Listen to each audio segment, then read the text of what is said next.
no compromise. உங்க சைடுலயும் எங்க சைடுலயும். GT Holidays, South India's #1 travel brand.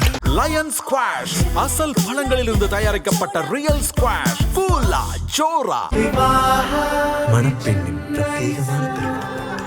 Vivaha தி சென்னை சில்க்ஸ். ஐபிஎஸ் தமிழ் நேயர்களுக்கு வணக்கம். இன்றைய நேர்காணலில் மூத்த பத்திரிகையாளர் திரு மணி இணைந்திருக்கார். பேசலாம் சார். வணக்கம் சார். வணக்கம். திமுக காங்கிரஸ் கூட்டணி அந்த பேச்சுவார்த்தைகள் இல்லை சர்ச்சைகள் சலசலப்புகள் அதில் வந்து இன்றைக்கி முதலமைச்சர் வந்து முக்கியமான ஒரு விஷயம் பேசியிருக்கார். ஆட்சியில் பங்குன்றது வந்து தமிழ்நாட்டுக்கு செட் ஆகாது, அது காங்கிரஸுக்குமே தெரியும் அப்படின்ற ஒரு விஷயத்த சொல்லியிருக்கார். நேற்று நைட்டு வந்து திமுக வந்து ஒரு அறிக்கை வந்தது. பிப்ரவரி 22 நாங்கள் கூட்டணி பேச்சுவார்த்தை வந்து தொடங்குறோம் அதிகாரப்பூர்வமாக அப்படின்னு. இந்த ரெண்டும் வந்து காங்கிரஸுக்கு ஏதோ ஒரு செய்தி சொல்லுதா இல்லை வார்னிங் கொடுக்குதா? இல்லை, வார்னிங்கெல்லாம் கிடையாது, செய்தி தான் இது. காங்கிரஸ் இல்லாமல் திமுக இல்லை, திமுக இல்லாமல் காங்கிரஸ் இல்லை. இது வந்து மேட் ஃபார் ஈச் அதர். கடந்த 22 ஆண்டுகளில் 8 தேர்தல்களை, 4 சட்டமன்ற தேர்தல்கள், 4 மக்களவைத் தேர்தல்களை சந்தித்திருக்கிறார்கள். கடந்த 2 மாத காலங்களாக ஒரு விதமான ஒரு நெருடல் இருந்தது. அது ஒரு பெரிய சிக்கல்னு கூட என்னால் சொல்ல முடியாது. Maybe a storm in a tea கப்புன்னுவாங்க. ஒரு தேநீர் கோப்பைக்குள் இருக்கக்கூடிய புயல் தான் அது. அந்த சொடாங்கர் பண்ண சிக்கல் அது வந்து போகும்போது 71 சீட்டுன்னு கேட்டு ஏடாக்கூடமாக பேசினதோட விளைவு தான் வந்து இவ்வளோ நாள் குழு அமைக்காமல் அது தள்ளி போனதுக்கு அதுவும் ஒரு காரணம். இல்லை, குழுவே வந்து திமுக எப்போவுமே தேர்தல் தேதி அறிவிச்சதுக்கு அப்புறம் தான் அவங்க குழு அமைச்சதும். அது வசதிக்கு ஏற்ற மாதிரி பேசிக்கலாம், வேணும்னா அமைச்சிக்கலாம், அது ஒன்றும் பிரச்சனை கிடையாது. அதிகாரத்தில் பங்கு வேணும்னு கேட்குறது காங்கிரஸோட உரிமை, அதை யாருமே குறைச்சி மதிப்பிட முடியாது. அது அதிகாரம் வேணான்னு அரசியல் கட்சி நடத்துறதுன்னா ஆண்டி மடமாக நடத்துகிறாங்க. 40 வருஷ கட்சி, 45 வருஷ கட்சி, பாரதிய ஜனதா கட்சி அதிகாரத்தில் பங்கு வேணும் போது 140 வருட கட்சி அதிகாரத்தில் பங்கு வேண்டும் கேட்பதில் எந்த தவறும் கிடையாது. இது வந்து என்னென்னு கேட்டிங்கன்னா பேலன்ஸ் ஆஃப் கன்வீனியன்ஸ்னுவாங்க ஆங்கிலத்தில். இது வந்து வசதியை பொறுத்தது தான். 2011 நெருக்கி 63 சீட்டு வாங்கினாங்க, மிரட்டி வாங்கினாங்க. 60 சீட்டுக்கு மேலே ஒரு சீட்டு கூட கொடுக்க மாட்டோம்னு மார்ச் 5 2011 சனிக்கிழமை அன்றைக்கி கூட்டணி முறிந்ததுன்னு கலைஞர் அறிவிச்சிட்டார். அதுக்கு அடுத்த பட்டாசு வெடிச்செல்லாம் கொண்டாடினாங்க. ஞாயிற்றுக்கிழமை ஒரு அமைதி நிலவுச்சு. திங்கக்கிழமை காலையில் பிரணாப் முகர்ஜி, அவர் தான் ட்ரபிள் ஷூட்டர், அவர் என்ன பண்ணார், ஒரு நாள் டைம் கொடுங்க அப்படின்னு எங்களுக்கு கேட்டார். உடனே ஸ்டாலின் அன்றைக்கி மதியம் அறிவாலயத்தில் பேட்டி கொடுக்கும்போது, சாயங்காலம் 5 மணிக்கு என்ன நிலவரம்னு பத்திரிகையாளர்கள் கேட்கும்போது, இது ஒரு நாள் பிரணாப் முகர்ஜி டைம் கேட்டிருக்காரு, அதனால் நாளைக்கு இறுதி முடிவு வந்துடும்னார். கிட்டத்தட்ட கூட்டணி முறிஞ்சே போச்சு, பட்டாசு வெடிச்செல்லாம் கொண்டாடியாச்சு. இது திங்கக்கிழமை 7 அன்று இது 5 மணிக்கு ஸ்டாலின் சொல்கிறாரு ஒரு நாள் பிரணாப் முகர்ஜி டைம் கேட்டிருக்காருன்னு. அன்று மாலை 10 மணி, இரவு 10 மணிக்கு அன்று மத்திய அமைச்சர்களாக இருந்த மு க அழகிரி மற்றும் தயாநிதி மாறன் சோனியா காந்தியை நம்பர் 10 ஜன்பத்தில் சந்தித்து பேசினாங்க. அந்த விஷுவல்ஸ் இன்னமும் எனக்கு ஞாபகம் இருக்குது. 10 மணிக்கு கரெக்டாக 10 மணிக்கு ரெண்டு பேரும் ஒரு அமைச்சர் காரில் போவாங்க. கிட்டத்தட்ட 1 மணி நேரம் மீட்டிங் நடந்தது. அதற்கு அடுத்த நாள் வந்து 3 சீட்டு தான் பிரச்சனை அப்படின்போது அந்த 3 சீட்டை திமுக கொடுக்காம தோழமை கட்சிகள்கிட்ட அந்த IUMLனு ஒன்று, பாமகலேருந்து ஒன்று, இந்த மாதிரி அட்ஜஸ்ட் பண்ணாங்க. பிரணாப் முகர்ஜியை வந்து இப்போ டாக்டர் ராமதாஸ் கிட்ட பெரியவர்கிட்ட பேசினார். பேசி அதுக்கப்புறம் IUMLக்கு அந்த ஒரு சீட்டை திமுக அவங்க கோட்டாலேருந்து கொடுத்தாங்க. ஒரு மாதிரி அட்ஜஸ்ட் ஆச்சு. 63 கொடுத்து 5 ஜெயிச்சாங்க. 63 நாயன்மார்கள்னு கலைஞர் அடுத்த நாள் சொன்னார். பஞ்சபாண்டவர்களாக தான் உள்ளே போனாங்க, 5 பேர் தான் போனாங்க. பாலபாரதி சொன்னாங்க. பாலபாரதி சட்டசபையில் நம்முடைய பாலபாரதி CPM MLA அவர் சொன்னார், நீங்கள் 63 நாயன்மார்களுக்கு கொடுத்தீங்க, ஆனால் பஞ்சபாண்டவர்கள் தான் உள்ளே வந்தாங்கன்னாங்க. இப்போ ஜெயலலிதா CM அவங்க லெஃப்ட் வந்து அப்போ ADMKவோட இருந்தாங்க. அதன் பிறகு 16 வந்து 41 சீட்டு கொடுத்து 8 சீட்டு தான் ஜெயித்தான். 21 வந்து 21 தேர்தலே வந்து ரொம்ப இழுபறியில் போச்சு. 20 சீட்டுக்கு மேலே இல்லைன்ட்டார். ஒரு கட்டத்தில் கூட்டணி உடஞ்சா ஆச்சரியம் இல்லை லெவலில் வரும்போது கடைசி நேரத்தில் சோனியா காந்தி தலையிட்டால் ஸ்டாலின் கிட்ட அவங்க பேசினதால 5 சீட்டு கூட கொடுத்தாங்க. 18 சீட்டு. ஸ்ட்ரைக் ரேட் அதிகமாச்சு. 72% 10 மணிக்கு மேலே டிசைட் ஆச்சு. Yes, 72% strike rate. மினிமமாக கண்டெஸ்ட் பண்ணால் உனக்கு ஸ்ட்ரைக் ரேட் அதிகமாகுது அசம்பிளியில். பட் இந்த முறை நான் கேள்விப்பட்டது என்னென்னா, சொடாங்கரோட இந்த பிரச்சனைக்கு பின்னால் இருக்குது. ராகுல் காந்தி கனிமொழியை சந்தித்தப்போ சொன்னபோது ஒரு விஷயம் என்று கேள்விப்படுவது என்னென்னா வந்து, உள்ளாட்சி அமைப்புகளில் நீங்கள் வந்து கட்சியை ஓரங்கட்டுறீங்க. அது உண்மை. உள்ளாட்சி அமைப்புகள் தான் வந்து ஜனநாயகத்தின் உயிர் நாடி. தமிழ்நாட்டில் வந்து இந்தியாவில் எந்த மாநிலத்திலும் இல்லாத ஒரு அவலம் வந்து உள்ளாட்சி அமைப்புகளுக்கு 3 ஆண்டுகள் பதவி முடிஞ்சும் இன்றைக்கி ஸ்பெஷல் ஆஃபீஸர் போட்டு நடத்திக்கிட்டு இருக்காங்க. இதே நம்ம முதல்ல ஏப்ரல் மே மாதங்களில் தேர்தலுக்கு போகக்கூடிய கேரளாவில் உள்ளாட்சி தேர்தல்கள் இப்போ சிறப்பாக நடந்திருக்கு. அசம்பிளி எலெக்ஷன் இருக்குன்றது ஒரு காரணமே கிடையாது. பட் அந்த உள்ளாட்சி அமைப்புகளில் திமுக அரசு வந்த பிறகு என்ன கந்தரகோலம் நடந்தது நமக்கு தெரியும். கூட்டணி கட்சிகளுக்கு ஒதுக்கின இடங்களில் திமுக தலைமையை மீறி நின்று ஜெயிச்சாங்க. நான் கூட்டணி கட்சிகள் வந்து முறையிட்டப்போ வந்து நான் வெட்கி தலை குனிகிறேன் அப்படின்னு முதலமைச்சர் ஸ்டாலினே சொன்னார். அப்போ சிஸ்டமேட்டிக்காக கூட்டணி கட்சிகளை குறிப்பாக காங்கிரஸை உள்ளே வச்சு திமுக அழிக்குதுன்ற ஒரு எண்ணம் வந்து காங்கிரஸ் ஹைகமாண்டுக்கு இருக்குது. அது டு லார்ஜ் எக்ஸ்டென்ட் உண்மை தான். பொலிட்டிக்கல் ஸ்பேஸை வந்து ஷ்ரிங்க் பண்ணுறதுன்னுவாங்க. அது சரி தப்புன்ற ஆர்குமெண்ட்டுகள் இது எதுவுமே கிடையாது. நம்ம சொல்ல முடியாது. ஆஸ் ஜேர்னலிஸ்ட் நம்ம வந்து அது சரி தப்பு, திமுக செய்கிறது தப்புன்னு நான் சொல்ல முடியாது, காங்கிரஸ் கேட்குறது தப்புன்னு நம்ம சொல்ல முடியாது. ஆக்சுவலாக என்ன நடக்குதுன்றதை நம்ம சொல்லணும். ரெண்டாவது வந்து அதிகாரத்தில் பங்கு. அதிகாரத்தில் பங்குன்னு போது நான் கேள்விப்பட்ட வரைக்கும் ரொம்ப நம்பகத்தன்மை உள்ள ஒரு நண்பர் சொன்னது எனக்கு என்னென்னா, திமுகவை சார்ந்த நண்பர் தான், ராகுல் காந்தியை வந்து கனிமொழி பார்த்தப்ப ராகுல் காந்தி கேட்டது வந்து, if an undemocratic leader like Modi can accommodate allies in cabinet and give power, why can't a democratic leader like Stalin. ஜனநாயக பண்பு இல்லாதவராக இருக்கக்கூடிய பிரதமர் நரேந்திர மோடி அவர்களே அதிகாரத்தில் பங்கு கொடுக்கும்போது, அடிப்படையில் ஒரு ஜனநாயக பண்புள்ள தலைவராக இருக்கிற ஸ்டாலின் அவர்கள் ஏன் வந்து அதிகாரத்தில் பங்கு கொடுக்கக்கூடாது என்று அவர் கேட்டதாக நான் கேள்விப்படுகிறேன்.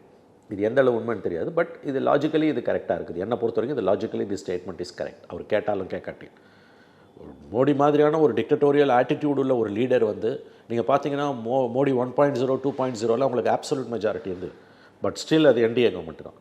இப்போ 32 சீட்டு துண்டு விழுந்து 240 சீட்ஸ் இருக்கும்போது இப்போயும் என்டிஏ கவர்மெண்ட் தான். அப்போது ஒரு அன்டெமோக்ராட்டிக் ஆட்டிடியூட் உள்ள ஜனநாயக பண்புகள் அல்லாதவராக அறியப்படுகிற நரேந்திர மோடி மாதிரியான ஒரு தலைவர் அதிகாரத்தில் கூட்டணி கட்சிகளுக்கு பங்கு கொடுக்கும்போது, ஜனநாயக பண்புள்ள தலைவராக பரவலாக அறியப்படுகிற மு.க. ஸ்டாலின் அவர்கள் ஏன் கூட்டணி கட்சிகளுக்கு அதிகாரத்தில் பங்கு கொடுக்கக்கூடாது என்ற கேள்வி ராகுல் காந்தி அவர்கள் கேட்டிருந்தாலும் கேட்காவிட்டாலும் என்னை பொறுத்தவரை நியாயமான கேள்வி தான். அதிகாரத்தில் பங்கு என்பது ஒரு கட்சியோட அடிப்படையான உரிமை. அது என்ன சொல்ல போனீங்கன்னா வந்து கூட்டணி ஆட்சி தான். நீ கூட்டணி வச்சு தேர்தலை சந்திச்சுன்னா கூட்டணி ஆட்சி தான் கொடுக்கணும். அதாவது கூட்டணிக்குள்ளே இருக்க எல்லாருக்கும் பதவி தேவையில்லை, பட் எம்எல்ஏ சீட்டு போட்டியிடக்கூடியவங்க ஜெயிச்சிட்டாங்கன்னா ஒரு எம்எல்ஏ இருந்தாலும் அந்த கட்சிக்கு அமைச்சரவையில் இடம் வேண்டும். ஏன்னா அமைச்சரவை பொறுப்பு என்பது கூட்டு பொறுப்பு. இது வந்து ஒரு கட்சியோட அடிப்படை உரிமை நான் பார்க்குறேன். பட் லெஃப்டோட பாலிசி இதில் என்னென்னு கேட்டிங்கன்னா, நம்ம கூட்டணி வச்சு தேர்தலை சந்திக்கும் போது ஒரு காமன் மினிமம் ப்ரோக்ராமை வச்சு தேர்தலை சந்தித்து ஜெயிச்சா தான் நாங்கள் கூட்டணியில் அதிகாரத்துக்கு வருவோம், இல்லைன்னா நீ கொடுத்தா கூட எங்களுக்கு வேணான்றாங்க. அது ஒரு பாலிசி அது. பட் எல்லா கட்சிக்கும் அது கிடையாது. இப்போ விசிகா ரொம்ப நாளாக கேட்டுக்கிட்டு இருந்தவங்க இன்றைக்கி அமைதியாகிட்டாங்க. ஸ்டாலின் கோபித்துக் கொள்வார் என்ற அந்த கருத்தை அவர்கள் வலியுறுத்துவதில்லை. காங்கிரஸ் கேட்பது வந்து வெளிப்படையாக அவங்க காங்கிரஸ் வந்து கேட்காமல் அங்கொன்று இங்கொன்றுமா பேசுகிறதும், அப்புறம் காங்கிரஸ் திமுகவில் குரல் ஒசந்து வரும்பொழுது அதை குறைச்சிக்கிறதும் வந்து ஒரு நடைமுறையாக மாறிடுச்சு. இதில் ஜெயலலிதா ஒன்று நல்லா தெரிஞ்சுக்குவாங்க, இதில் எதுவுமே தப்பு கிடையாது. இன்ஃபேக்ட் 2011 தேர்தலில் கலைஞர் கூட்டணி ஆட்சிக்கு ஒப்புக்கொண்டு விட்டார். அவர் போட்டி போட்டது 118. ஒருவேளை அந்த கூட்டணி ஜெயிச்சிருந்ததுன்னா ஆப்வியஸ்லி அது வந்து ஆமாம், ஏன்னா 118 போட்டு 119 என்னமோ போட்டார் அவர். 119 போட்டு 118 ஜெயிக்க முடியாது. அவங்க 23 தான் ஜெயிச்சாங்க. ஒருவேளை அந்த கூட்டணிக்கு வந்து எல்லாரும் சேர்ந்த கூட்டணி, in fact it was a very powerful அலையன்ஸாக தான் இருந்தது. Congress left, Congress, PMK and VCK. Vote share நடக்கல. பாமக 30 வாங்கி 3 ஜெயிச்சாங்க, விசிக 10 வாங்கி எல்லா இடங்களையும் அவர்கள் தோல்வி அடைந்தார்கள். திமுக 119 போட்டு 23 ஜெயிச்சாங்க. நாயன்மார்கள் வந்து 63 வாங்கி பஞ்சபாண்டவர்களாக சுருங்கினார்கள். ஒருவேளை அந்த கூட்டணி வெற்றி பெற்றிருந்து ஒரு 120 சீட்டோ 130 சீட்டோ ஜெயிச்சிருந்தா அது ஆப்வியஸ்லி இட் வேணும் கோலிஷன் கவர்மெண்ட் தான். So it's balance of convenience தான். இதில் தவறுன்னு எதுவுமே கிடையாது. நீங்கள் இன்னொரு விஷயம் வந்து காங்கிரஸ் வந்து இதுக்கு வலியுறுத்துகிற அளவுக்கு களத்தில் அதுக்கான வலிமை இருக்கானா அது இல்லை. அதனால தான் திமுகவால் இன்றைக்கி அதை ஒதுக்கி தள்ளிட்டு போக முடியாது. இப்போ மற்ற மாநிலங்களில் வந்து இப்போ கர்நாடகாவில் இந்தியாவில் எந்த மாநிலத்திலும் இல்லாத அளவுக்கு பலவீனமாக இருப்பது காங்கிரஸ் தமிழ்நாட்டில் தான். அடுத்த மார்ச் மாதம் வந்ததுன்னா 60 ஆண்டுகள் வைர விழா கொண்டாட்டங்கள். 67 மார்ச்சில் ஆட்சி இழந்தது காங்கிரஸ். சுதந்திரத்துக்கு பிறகு முதல் மாநிலத்தில் அதிகாரத்தை இழந்து இன்னும் அடுத்த 60 ஆண்டுகளுக்கு அதிகாரத்துக்கு வர வாய்ப்பு இல்லாததாக அறியப்படுகிற ஒரு மாநிலம் காங்கிரஸ் தமிழ்நாடு அவங்கள பொறுத்த வரைக்கும். அதனால் அதிகாரத்தில் பங்குன்னு கேட்பது உரிமை. ஆனால் அதை கேட்கறதுக்கான தகுதி இருக்கா? தகுதின்னு நான் சொல்வது வந்து வாக்கு வங்கி இருக்கான்னா, பலம் இருக்கான்னா இல்லை. அப்போ நீங்கள் வந்து ஒரு கோல்டன் ஆப்பர்ச்சுனிட்டி வந்தது வந்து 2006. அவங்களுக்கு வந்து அப்சல்யூட் மைனாரிட்டி கவர்மெண்ட். 118 மேஜிக் நம்பர்னா 96 தான் திமுக இருந்தது. 36 காங்கிரஸ், 18 பாமக வச்சு அவங்க நடத்தினாங்க. அந்த 18ம் எனக்கு வேணாம், ஆட்சியில் வேணான்னு சொல்லியிருந்தா கூட கலைஞரால் வந்து அப்போ வந்து இன்னும் 4 சீட் அவருக்கு துண்டு விழுந்திருக்கும். அப்போ வந்து UPA 1 வந்து திமுகவை நம்பி இருந்ததால் 2006லேருந்து 9 ஓடிச்சு. 9ல் காங்கிரஸ் கொஞ்சம் 208 சீட்டு வாங்கி பவர்ஃபுல் ஆனாலும் பர்சனலி சோனியா காந்தி கிட்ட கலைஞருக்கு இருந்த அந்த ஒரு அண்டர்ஸ்டாண்டிங் வந்து அந்த அம்மா வந்து அவங்க அமைச்சரவையில் இடம் வேணுன்றதை அவங்க வலியுறுத்தலை. அப்போ கோட்டை விட்டுட்டு இப்போ வந்து கேட்டு என்ன பிரயோஜனம்? அதனால் இந்த கூட்டணி அதிகாரத்தில் பங்கு வேணும்னு கேட்குறதுல எந்த தப்பும் கிடையாது. இன்னும் சொல்ல போனால் வந்து மோடியே பவரை ஷேர் பண்ணும்போது ஸ்டாலினியே பண்ணக்கூடாதுன்ற கருத்து நியாயமான கருத்து என்னை பொறுத்த வரைக்கும். பட் இதெல்லாம் வலியுறுத்தணும்னா களத்தில் கட்சி வந்து கிரவுண்டில் வந்து ரொம்ப ஸ்ட்ராங்காக இருக்கணும். அது இல்லைன்னும் போது திமுக வந்து இன்றைக்கி ஒரு பவர்ஃபுல் பொசிஷனில் இருக்காங்க. 2011 திமுகவை காங்கிரஸை நம்பி திமுக இருந்தது. பட் இன்றைக்கி திமுகவை நம்பி காங்கிரஸ் இருக்குது. ஸ்டாலினுக்கு அப்பர் ஹேண்ட் இருக்குது. இன்னொன்று நேஷனல் லெவலில் மட்டும் இல்லை, தமிழ்நாடு பற்றி பேசுவோம். நேஷனல் லெவலில் நான் போக விரும்பலை. ஸ்டேட் லெவலில் ஸ்டாலினுக்கு அப்பர் ஹேண்ட் இருக்குன்றது வந்து வாக்கு வங்கி மட்டும் இல்லை, it's an ideologically it's a coherent ஒரு கொலிஷன். மதச்சார்பின்மைன்ற ஒரு அப்பழுக்கற்ற ஒரு கோட்பாட்டில் வந்து இந்த கட்சிகள் எல்லாமே அதில் ஒரு ஒரு ஒரு வேவ்லென்த்தில் இருக்காங்க. காங்கிரஸ், திமுக, விசிகா, 2 இடதுசாரிகள், மற்றவங்க வேணால் அங்கே இங்கே போயிட்டு வரலாம். பட் இந்த கட்சிகள், இந்த 5 கட்சிகள் வந்து மதச்சார்பின்மைன்ற அந்த ஒரு கோட்பாட்டில் ஒரே நேர்கோட்டில் இருக்கக்கூடிய கட்சிகள். இப்போ நாளைக்கு வந்து ஒரு கற்பனையாக வச்சுப்போமே, விசிகாக்கு ஏதோ ப்ராப்ளம் வந்து ராமதாஸ் உள்ளே இழுத்துக்கிறாங்க, இழுக்க மாட்டார் ஸ்டாலின், அவங்க உள்ளே இழுத்துக்கிட்டாங்கன்னா கூட வந்து விசிகா வெளியில் போகுமே ஒழிய ஏடிஎம்கே கூட போகாது, இன்னும் தோத்தே கூட போவாங்க. பட் அவங்க அந்த தப்பை பண்ண மாட்டாங்க. அதே மாதிரி இடதுசாரிகள் வந்து போக மாட்டாங்க. திமுக பிஜேபியோட போயிருக்கு 4 ஆண்டுகள், ஆனால் காங்கிரஸோ இடதுசாரிகளோ போனது கிடையாது. ஒரே ஒரு எலெக்ஷனில் விசிகா டிஎம்கே அலையன்ஸில். ஸோ நான் இது எதுக்கு சொல்ல வரேன்னு கேட்டிங்கன்னா, இந்த அலையன்ஸ் ஸ்டாலினோட ஸ்ட்ரென்த்துன்றது வந்து தனிப்பட்ட முறையில் திமுகவோட பலமோ ஆட்சியோட பலமோ கிடையாது, சாதனைகளோட பலமோ கிடையாது. ஐடியாலஜிக்கல் கோஹரன்ஸ் இருக்குது, சித்தாந்த ரீதியிலான அந்த ஒத்திசைவு உங்களுக்கு. மைனாரிட்டிஸை பொறுத்த வரைக்கும் தமிழ்நாட்டில் குறிப்பாக வந்து கம் வாட்மே அவங்க வந்து ஏடிஎம்கே அலையன்ஸ்க்கு போட மாட்டாங்க. ஏன்னா பிஜேபி அங்கே இருக்குது, பிஜேபி இல்லைன்னா போட வாய்ப்பு இருக்குது. அது ஒன்று தான் அளவுகோல். வளர்ச்சியோ இப்போ மற்ற விஷயங்களோ கல்வியோ கூட சுகாதாரமோ கூட அவங்களுக்கு செகண்டரி தான்.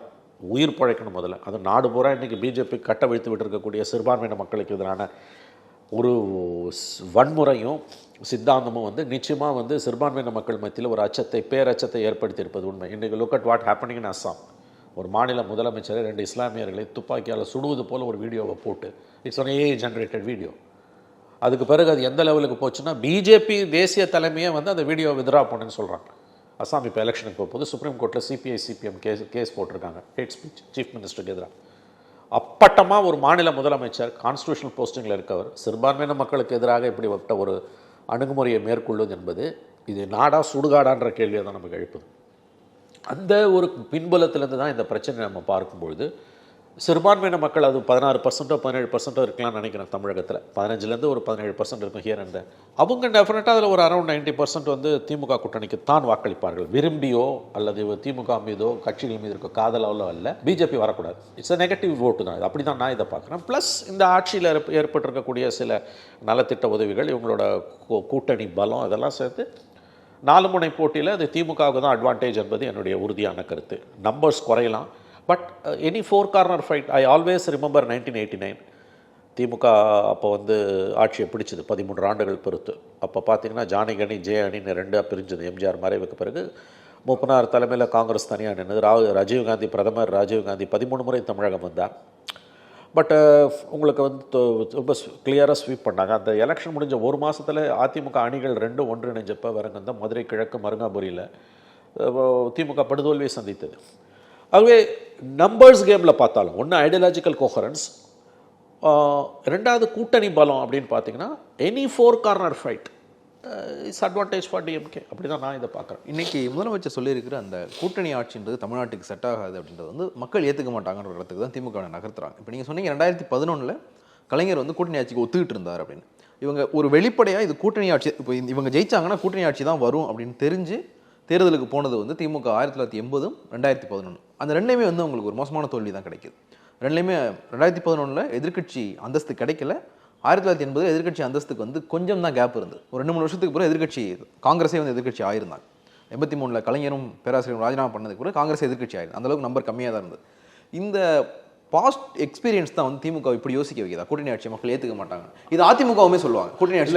2 பேருமே கொடுக்குற சால்ஜாப்பு. அதிகாரத்தை பங்கு கொடுக்கறதுக்கு 2 பேருக்கும் விருப்பம் கிடையாது. அதில் அவர்கள் சொல்லுகிற பல சால்ஜாப்புகளில் இதுவும் ஒன்று. மக்கள் ஒப்புக்கொள்ள மாட்டான்றதுலாம் என்ன பொறுத்த வரைக்கும் கணக்கே கிடையாது. அப்படி பார்த்தா 2011 வந்து கலைஞர் ஏன் அந்த விஷ பரீட்சையை மேற்கொண்டார்? சரி, அதை தான் நான் சொன்னேன். It's nothing but balance of convenience. நீ நிர்பந்தம் இருந்ததுன்னா அன்றைக்கி கழுத்தில் நெரிக்கிறான் காங்கிரஸ்.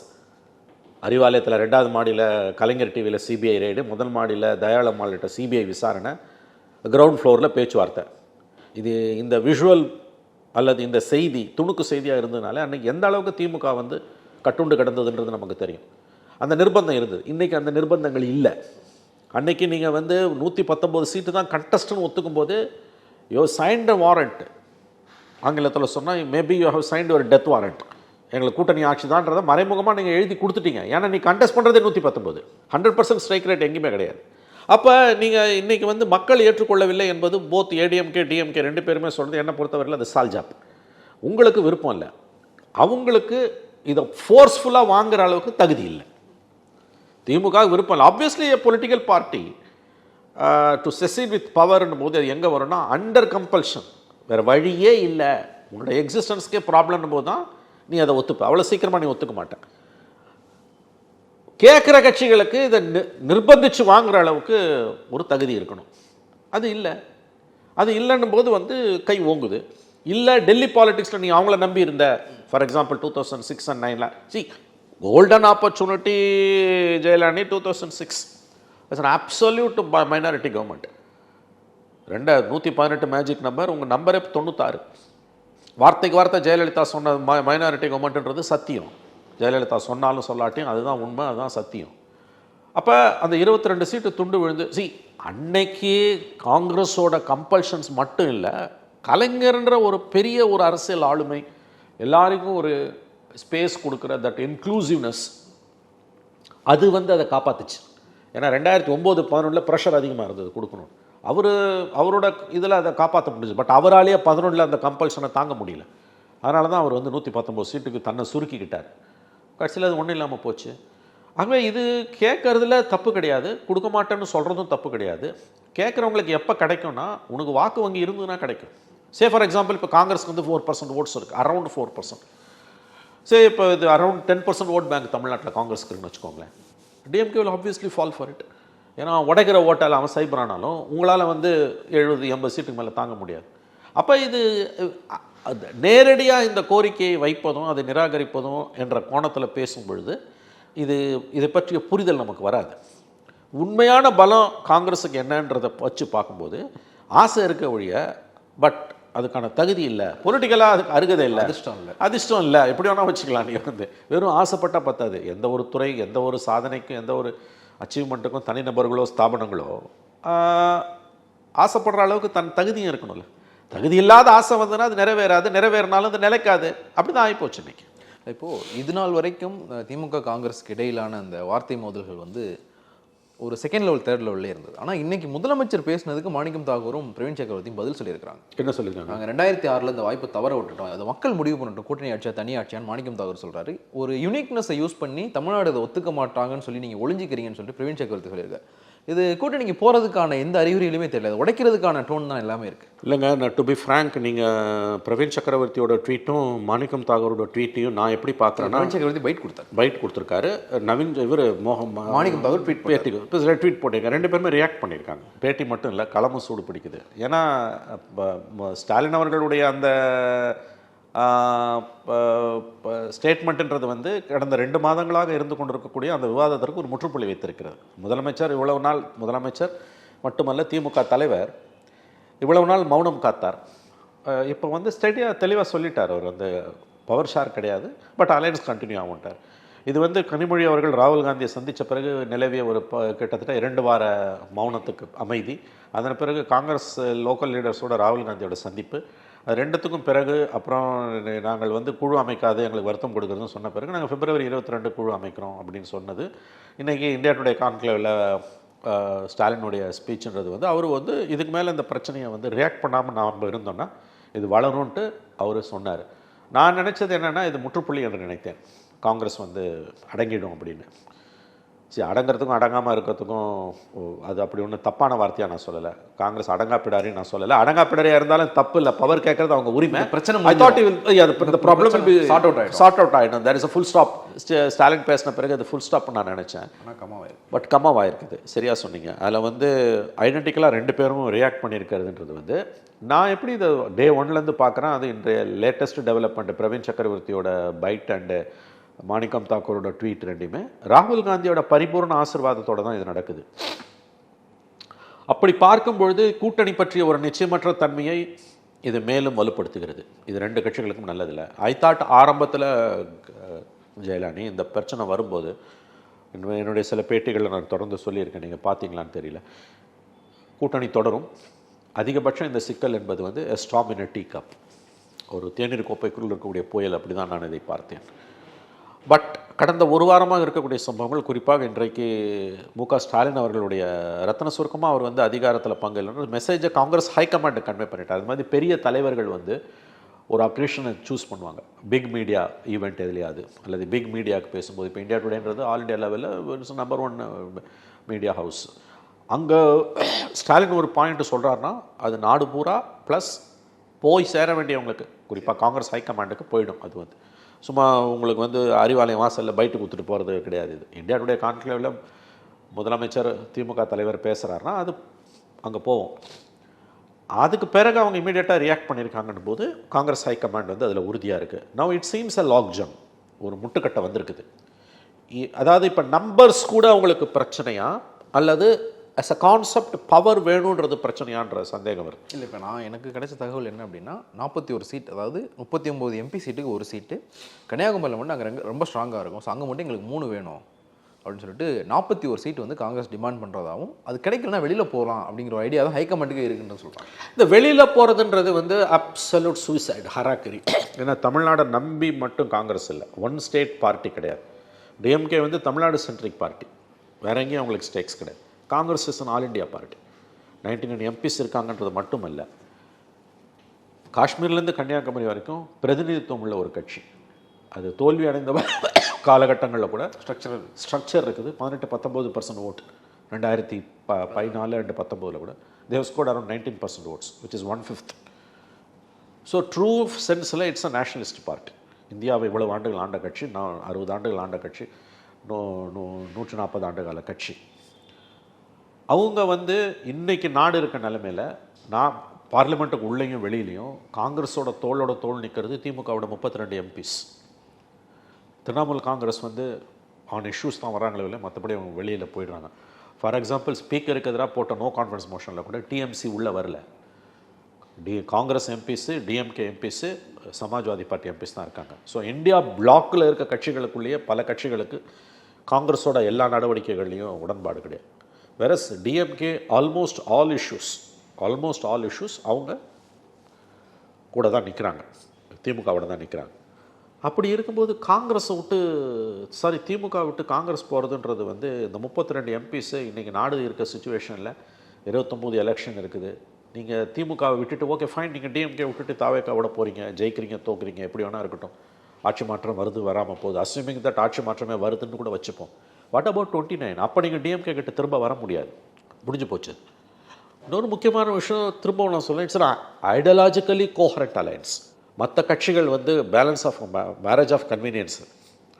இப்போ அதிமுகக்குள்ளே பாஜக வந்தது இன்னமும் ஜெல்லாவில், ஏன்னா ஐடியாலஜிக்கல் இஷ்யூ இருக்குது. அடிப்படையில் 1000 விமர்சனம் இருந்தாலும் அது ஒரு செக்யுலர் பார்ட்டி. பிஜேபியோட போனதுன்றது வந்து சூசைடு பாலிடிக்ஸ் நினைக்கிறது தான் அங்கே அதிகமாக இருக்குது. ஸோ அந்த மாதிரியான நெருக்கடிகள் வந்து அந்த அலையன்ஸில் இருக்குது. இங்கே அந்த மாதிரி கிடையாது. இப்போ நான் சொன்ன மாதிரி விசிகா வெளியில் போனால் கூட அது தனியாக போகுமே ஒழிய ஏடிஎம்கேயோட போய் சேர்ந்துக்காது, பிஜேபியோட. காங்கிரஸ் போகுதுன்னா கூட அது பிஜேபியோட போய் சேராது. அது ஒன்று தனியாக நின்று நாசமாக போகும், இல்லை தாவேகாவோட சேர்ந்து அது ஜெயிக்கலாம் தோக்கலாம், அது தலையெழுத்து. அப்போ ஒரு 22 வருஷமாக இருக்க அலையன்ஸ், 8 தேர்தல்கள், 4 மக்களவை தேர்தல்கள், 4 சட்டமன்ற தேர்தல்கள். இந்த நேரத்தில் இந்த கோரிக்கையை இவ்வளவு தூரம் காங்கிரஸ் வலியுறுத்துவது எனக்கு ஆச்சரியமாக இருக்கிறது. எனக்கு என்னமோ இப்போ நம்பர்ஸ் பிரச்சனை இல்லை, பவர் ஷேரிங் தான் பிரச்சனைன்னு தோணும். பவர் ஷேரிங் பிரச்சனைனா அது ஸ்டாலின் அவர்கள் வந்து எப்படி அதை ஹேண்டில் பண்ணுவார்?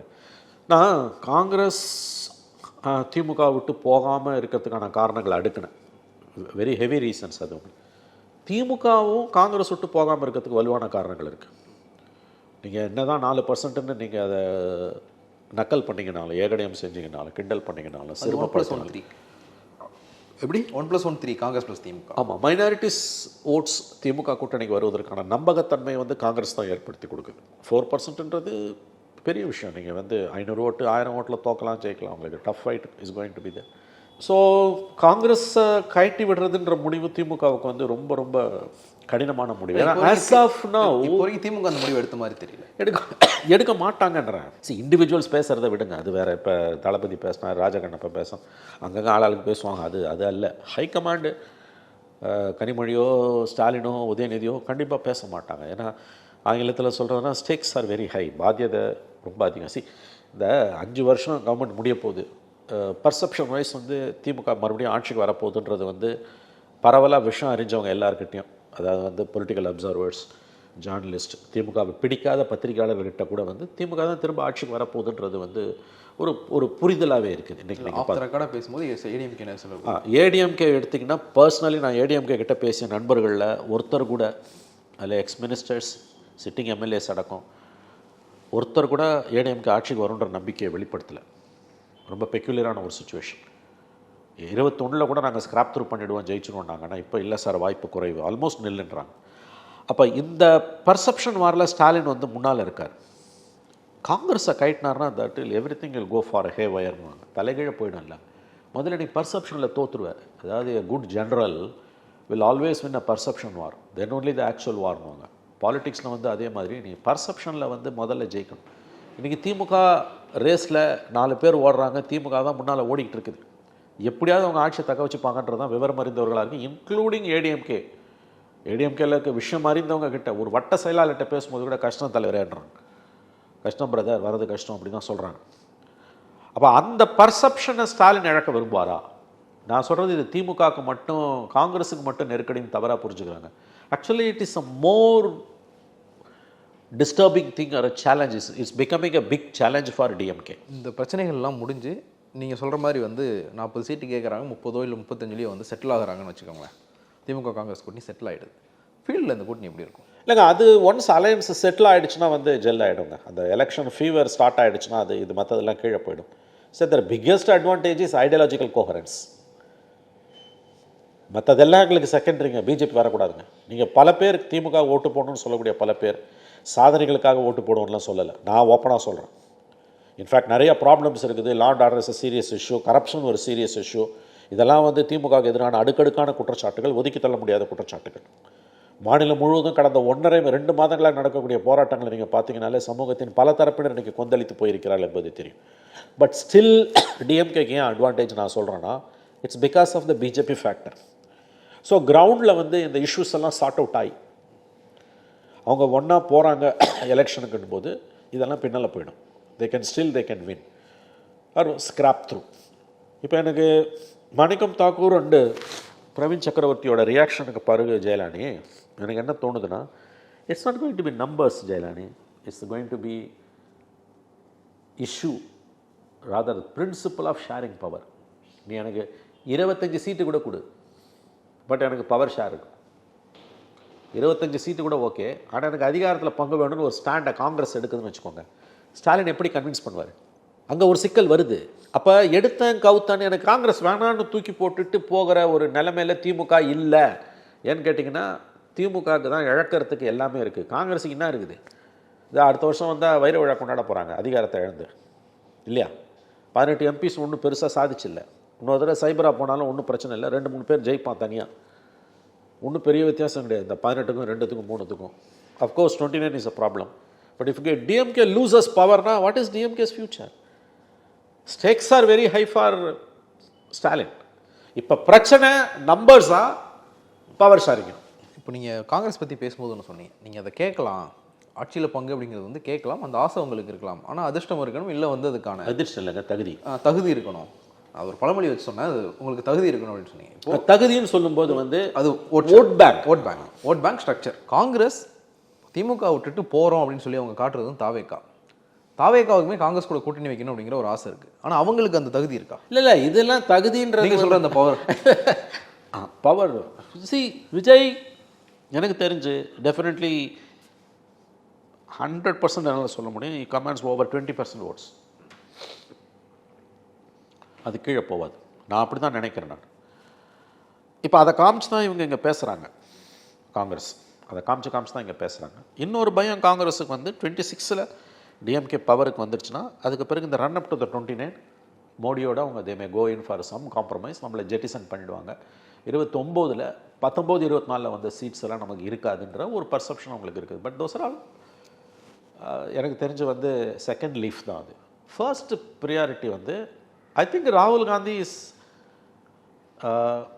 you call it as adamant, I can call it as is a genuine wish.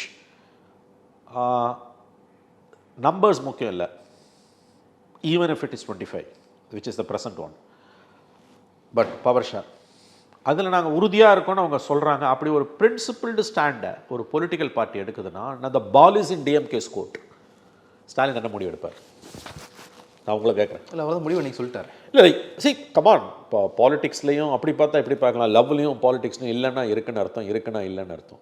Numbers தான் பிரச்சனைனா சமாளிச்சிடலாம், கொஞ்சம் கூட குறைய கொடுத்து கூட சமாளிச்சிடலாம். But the issue is not numbers, issue is power ஷேரிங்னு வரும்போது DMK will be in tight position. ஏன்னா எங்களுக்கு அது வேணான்னு அவங்க நாங்கள் உறுதியாக சொல்கிறோம் கொடுக்க முடியாதுன்னா அது உறவு முறிவில் போய் முடியும். காங்கிரஸ் வில் கோ அவுட்டுன்ற மாதிரியான ஒரு சுச்சுவேஷன் டெவலப் ஆகுது அப்படின்னா திமுக அதை விரும்புமா? நான் இன்னொன்று சொல்கிறேன் கேட்டுக்கோங்க, இந்த நிச்சயமற்ற தன்மை நீடிப்பது 2 கட்சிகளுக்கு நல்லதில்லை. One way or other he has to. கூட்டணியோட தலைவர் ஸ்டாலின் தாங்க தமிழ்நாட்டில். இதற்கு ஒரு தீர்வு காணப்பட வேண்டும். நீங்கள் 11th hour வரைக்கும் இந்த நிச்சயமற்ற தன்மை தொடர்ந்து இப்போ மார்ச் 1st வீக்கில் நமக்கு நோட்டிஃபிகேஷன் வரும்னு நினைக்கிறேன். ஐ திங்க் வெஸ்ட் பெங்காலில் March 1st and 2nd election commission full commission meeting இருக்குதாங்க. மொத்த கவனமும் not only for BJP but election commission also அங்கே தான் இருக்குது. ஸோ நமக்கு I think March 6th or 7th by the end of the first week தான் நமக்கு notification வரப்போகுது. Time is there. அது வரைக்கும் இந்த பிரச்சனை நீடிச்சதுன்னா 2 கட்சிகளுக்குமே அது லாஸ். அப்போ நீங்கள் இதுக்கு முன்னால் 10 நிமிஷம் ஒரு கேள்வி கேட்டீங்க, ஜெல்லாகுமா? இதுக்கு பிறகு அடிச்சுக்கிட்டு இவ்வளோ தூரம் ஆஃப்டர் ஆங்கிலத்தில் சொல்லுவாங்க after the flow of bad blood, அது சரியாக வருமானு. That's an issue. நீங்கள் சொல்கிறது கரெக்ட். இந்த பிரச்சனைக்கு சுமூக தீர்வு விரைவில் 1 வாரம் 10 நாட்களுக்குள் எட்டப்படாவிட்டால் இது இப்படியே இழுத்துக்கிட்டு போகுது அப்படின்னா அதுக்கு பிறகு ஒரு உடன்பாடு எட்டப்பட்டாலும் கூட அது கீழே ஃப்ரக்டிஃபை ஆகுமான்றது ஒரு $1 million கொஸ்டின். இது சீக்கிரம் தீர்வு காணப்படுவது நல்லது. ஆனால் இந்த ஸ்டாலினுடைய ஸ்பீச்சுக்கு காங்கிரஸ் தரப்புலேருந்து வந்த ரியாக்ஷன் எனக்கு ஆச்சரியமாக இருக்குது. இப்போ காங்கிரஸ் ஏதோ ஒரு முடிவில் தான் இருக்காங்க. அதாவது நம்பர்ஸ் பிரச்சனை இல்லை, பட் அதிகாரத்தில் பங்குன்றதில் உறுதியாக இருக்காங்க. அதில் ஒரு கிளாரிட்டியை இப்போ இருக்க ஸ்டாண்டிலேயே ஸ்டாலின் அவர்கள் உறுதியாக இருப்பாரா அல்லதில் தெர் மே பி சம் காம்ப்ரமைஸான்றது அதை பொறுத்து தான் இந்த கூட்டணி தொடர்றதும் தொடராததும். பட் ஐ டூ பிலீவ், நான் இப்பயும் நம்புகிறேன் ஜெயலலிதா இந்த கூட்டணி தொடரும். ஏன்னா at the end of the day என்னுடைய கணிப்பு சோனியா காந்தி இருக்கிற வரைக்கும் இந்த கூட்டணி தொடரும். ஒரு அண்டர்ஸ்டாண்டிங் இருக்குது அவங்களுக்கு. 8 தேர்தல்களை 22 ஆண்டுகளில் சந்தித்த ஒரு கூட்டணி அது. எனவே இது நான் நினச்சதை விட சீரியஸாக இருக்குது. I thought it was a storm in tea cup. It's more then that. பார்க்கலாம் சார், எனக்கு பொறுத்து பார்ப்போம். எனக்கு மிக்க நன்றி. நன்றி சார். மற்றொரு எழுதி சந்திக்கலாம். நன்றி, வணக்கம். No compromise. உங்க சைடுலயும் எங்க சைடுலயும். GT Holidays, South India's #1 travel brand. Lion squash அசல் பழங்களிலிருந்து தயாரிக்கப்பட்ட ரியல் ஸ்குவாஷ் ஃபுல்லா ஜோரா. மணப்பெண்ணின் பிரத்யேகமான திருமணம். விவாஹா தி சென்னை சில்க்ஸ்.